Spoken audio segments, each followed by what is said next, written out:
So we are starting week 9. Everybody's on vacation this week, but we decided to do the class anyway. So they'll catch it on the website. But this week we're actually focusing on good healthy snacks, and instead of focusing on bad snacks and food additives, I wanted to focus just on good snacks, because I think that we're already doing things that are organic, and we're very careful about choosing the right types of food. So I didn't focus on the food additives that they put in a lot of the snack foods, simply because it's like we're not doing potato chips, and we're not doing those fried snacks, pork rinds. We're being real careful, so everybody's like on the same page with that. So question I'm going to ask is, what's your favorite snack? I guess yogurt right now. Yeah? Yogurt and almonds. Okay. Separately, yeah. Okay. And normally, like before you started doing the weight loss, what would you have snacked on before? Oh. Probably, well, not chips so much, pretzels, Okay. things like that. Or I'd have some dates, but I wouldn't monitor the amount. I just would have a handful, Okay. not realizing it's like 70 calories per date. Oh. Things like that. Wow. So, yeah. Okay, see, and that's important. Mm, That's yeah. important. And I was talking to Dr. Jen, and I told her, I said, since I've started teaching this weight loss class, I've actually gained like a pound a week. Oh, that's funny. Yeah, and Oh my gosh. she's like, I'm not sure you should tell your Oh. people that, but what was interesting to me is I've not been able to gain weight for, I don't know, 6 years, 7 Oh my years. gosh. Mhm. So since I started the weight loss class, which kind of reminds me of like the John Gabriel, EFT that we did last week, about like all the emotions that might be connected with it, and Yeah. and who knows what emotions I had that were connected with not gaining weight. Right. That's what I'm thinking, Sure. So I feel that doing this whole weight loss class was probably good for me, because I was underweight. Sure. But now I'm like, okay, now I got to be really careful. Right. So what I did is I start looking at, okay, what am I doing? What am I doing like on a daily basis? And I found that one thing that I was doing is I was eating a Laura bar every single day, Okay. and it's those bars that have like the nuts and the dates. That's what they Yeah. are, and 230 calories Oh my gosh. from yeah. one bar. Yeah. So I was doing that every day. And then before breakfast, I was snacking on like a handful of pecans. Okay. And then after lunch, I was doing like a handful of almonds. And so it was at least 100 calories for the pecans and 100 calories for the almonds. So there was a whopping 430 calories extra a day. Right. And then I started eating Richard's popcorn Oh, did you? That's funny. the night before I went to bed. Oh, Yeah. right. And it wasn't just regular corn, it was of course the Buttery. candy corn, or Oh. or caramel, or Oh, yeah.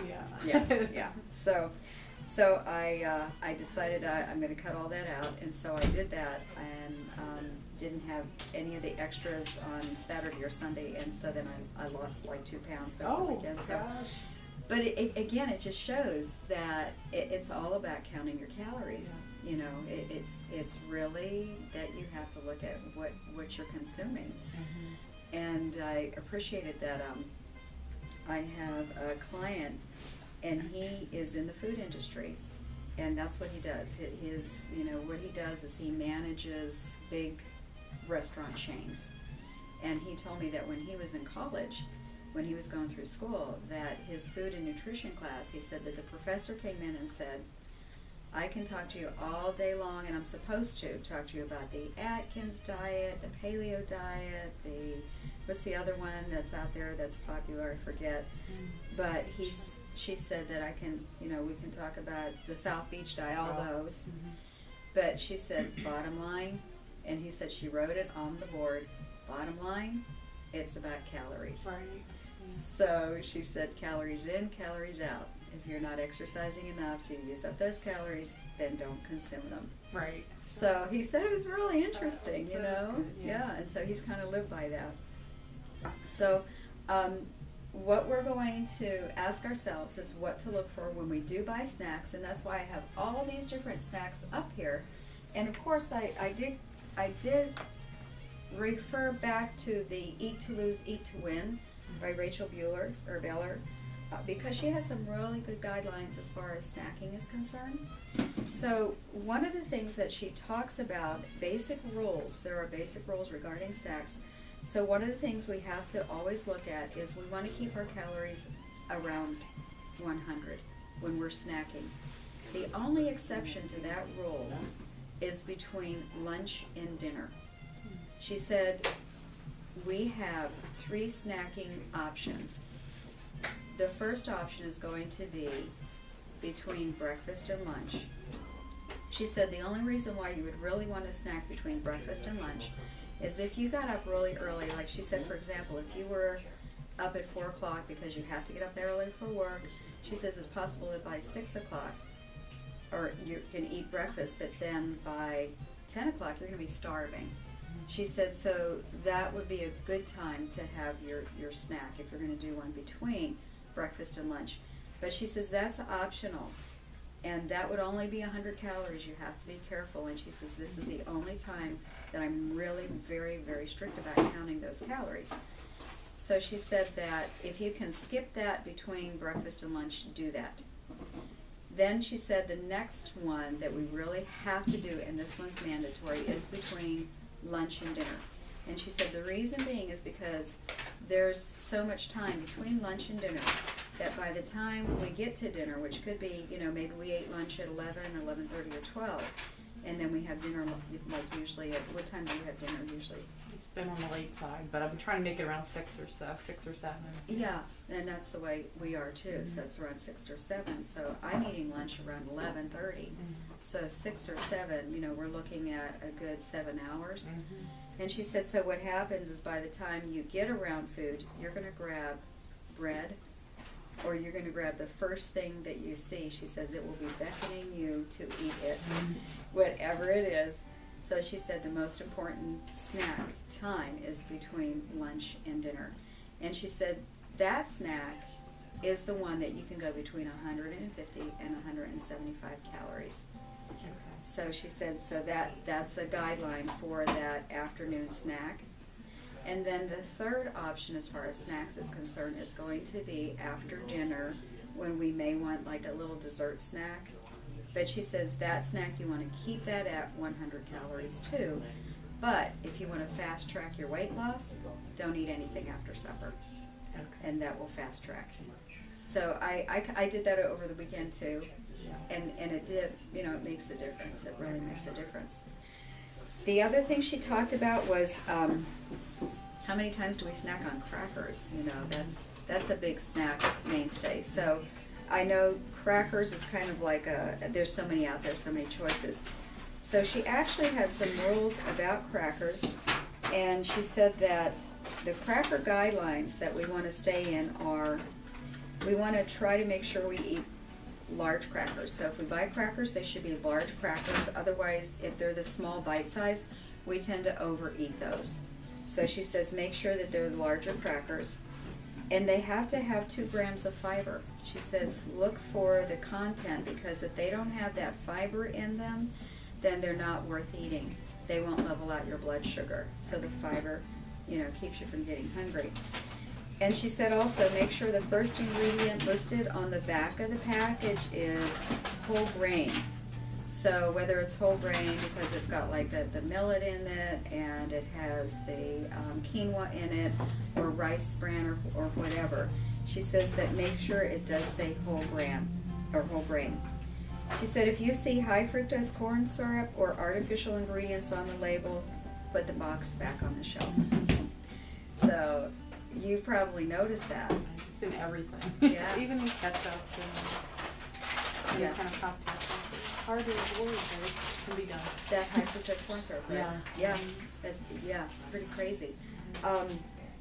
So that being a rule of thumb, I looked up one of the ingredients that we will find even in our organic foods, in our organic snacks. I've noticed is like one of the most popular ones is maltodextrin. And maltodextrin is actually a sweetener, and it's a derivative of either corn or wheat. It could be either one. And so it says that it is different than sucrose, but it is, extracting some of that sugar, but there's no calories to it. So, you know, it's like, do I want that or not? So it's the consumer guidebook for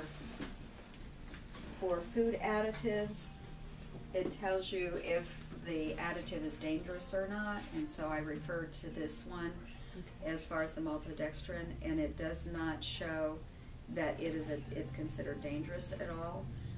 It does say that the maltodextrin is the sugar obtained by hydrolysis of starch, so it's a combination of malto and dextrin. So it's a texturizer and flavor enhancer, and you'll see it mostly in candies, and particularly it says you're going to find it in chocolate. So again, it's a flavor enhancer is what it is. Now some people can be highly allergic to maltodextrin, so if you're allergic to wheat or if you're allergic to corn, you have to avoid maltodextrin. Okay? Okay. You can come in and catch. But I do feel that's like the most popular one that I have seen. I can see a little while. She said also, of course, if it says artificial ingredients on the label, we're looking for snack foods, you know, put it back on the shelf, don't buy it.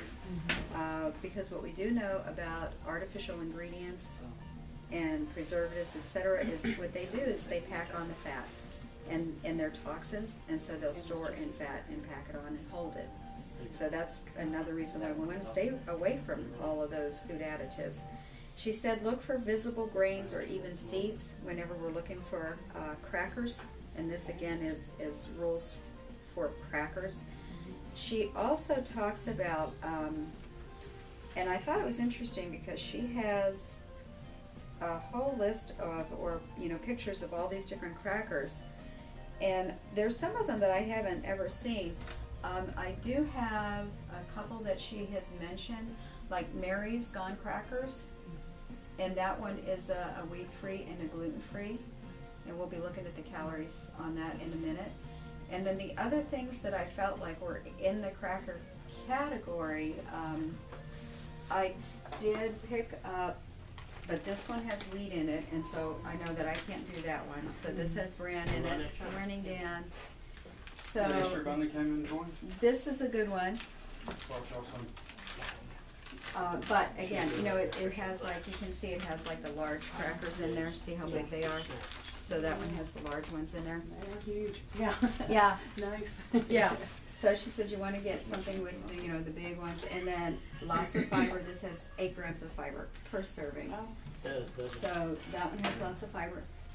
Now this one, it's like you can eat, I think there's 13 of them equals 140 calories, so you might not want to eat 13, but they're smaller, you know, small and round. And these also have a lot of fiber because they have brown flax in them and also sesame seeds. So she says, look, that's what you want to look for. See if they have seeds in them, you know. Those are good. I've had all the different Have you? varieties of those. They're delicious. Yeah. Which one's your favorite? I think I had one that was black pepper. Oh, yeah. A little bit of spice. I had that one. Yeah. It is a little spicy. Yeah. And I kind of thought these would be in the cracker category Oh, yeah. too, you know, like the rice cakes, but this one is like the wild organic rice cakes, gluten-free. And then this one, which is almost gone, this also is brown rice cakes too. So the interesting thing about this though, I thought was, this is brown rice cake. And then this one is brown rice cake with wild rice. This one actually has more calories than this one. Okay. So again, it's like you really have to look, you know, look at what the calorie content is. So, but those are some rules of thumb with crackers. You want to make sure that they've got seeds in them. You want to make sure they have whole grains, and put it back on the shelf if it says preservatives and, you know, especially high fructose corn syrup. So we want to avoid that. The other thing she talked about too is that we want to make sure that we have snacks prepared ahead of time, and she calls them grab and go snacks. Yeah, that's what. And I thought that was kind of I did neat every day. because I like that the grab and go snacks were kind of a nice I variety. would probably be happy. She has like crackers If you're getting back home. and carrot Yeah, sticks that's the thing. with a little container of hummus that you can take with you. Yeah. And then of course she has a hard-boiled egg there with a little bit of cereal, and it was like the Kamut cereal with blueberries on it. But she also included like over here, if you have a sweet tooth, That's what I was telling her. I it's said, a no, cup of it's strawberries with society. a little Both parents square are of dark working. chocolate. So I And, don't know if you know, you don't think that that's allowed. Yeah. But I'm like, oh, that's so neat. We can indulge in that if we want to. People answer. So Probably there's a lot of choices. She has 25% of almonds those would be and, you know, interested. cheese. So She you says that wasted it's a good important bit to of your match time. up a carbohydrate with a protein. So if we can do, you know, a cracker with a protein or a tortilla with a protein, then it's going to keep your blood sugar level, but also it slows down that carbohydrate from turning into sugar real quickly. So the protein assists that. So that's a good thing to know and a good thing to do also. And then the other thing that she mentioned is that it's going to be really, really important to make sure that we do a snack cheat sheet. And so that's what we're going to do today. We're going to make a I guess snack they're gonna cheat see how sheet. it works out, and She I'm sure said, there's some different markets make for sure them, that so you we count can your calories. take that burden off you. Make sure that you do your mandatory snack. These are the 3 rules about making your, you know, snack cheat sheet. Is you want to make sure that your snack between lunch and dinner is between 150 and 175 calories. Any other snacks between like breakfast and lunch or after dinner needs to be just 100 calories. And then she also said that mixing the protein and the fiber will be important too. So what we're going to do is we're going to do our cheat sheet. It's going to be a snack cheat sheet. And you have another, you know, page if you want to use that other one. So, Becky, we're going to look at, I'm going to do this with you, actually. I'm going to make my own, but I'm going to do a big version of it. But these are some of the things that I looked at. And, for example, she said, you know, your fruits you can't go wrong with. So, for example, a pear is 95 calories, Somehow they sell that. but 2 The plums churches come by. is only 60 I've calories. gotten Yeah. So that's at kind of least a nice. dozen Yeah. solicitations for long A care. banana is pest going to be control, 90 calories. All kind of different stuff. A peach Yeah. was less than I thought it was. A peach is only 60 guess- calories. Have you followed one of them yet? No. And then 20 cherries is going to be 97 calories, so there's a I lot wanna higher get- sugar. I'm- Our strawberries, Somebody that's 2 been doing cups, it a long time. I which would is quite a call bit. them for- 2 cups of strawberries, yeah, that's quite a bit. I mean, Because at least they you know, you put pretty time much into it, but have a that's it. strawberry pie. Other than that. 2 cups of strawberries is only 90 long calories. care isn't high up on my list, right? And the orange is only 60 calories, which, you know, you would think that oranges are so sweet, you'd think that there'd be more calories. So those are only 60 calories. Apples were a little on the high end. Apples were 95 calories for a medium apple. And then, these are supposed to be blueberries down here. Okay. Okay. A cup of blueberries is 83 calories. So what we're going to do, I also wrote over here on the left side, these are all the nuts. And so what I wrote, and I was gonna look this one up, so I'll find this one, but these all equal 100 calories, okay? So 10 pecans equals 100 calories, and I think it's 7 walnuts, 11 cashews, 14 They almonds, still, you know. 20 peanuts, 30 pistachios. Wow. And she said this was really a good bargain right here, Yeah. because you can have 30 pistachios. Are you allergic to nuts? I can't No, remember. I don't believe so. Okay, Yeah. so she said we can do pistachios. I was kind of excited when I saw Yeah, that, because okay. of you. Yeah, it's wonderful. I know, right? So pistachios, 30 of them, I mean, yeah, 30 of them equals 100 calories. Then our Brazil nuts, 3 big Brazil nuts is 100 calories. The macadamia nuts, 6 macadamia nuts equals 100 calories. So they must be a little higher in fat, I'm thinking, and carbs, the macadamia They're nuts. so good though. They are, aren't Yeah. they? They're like buttery They and, are. yeah. Uh-huh. I thought that was interesting. I think the walnut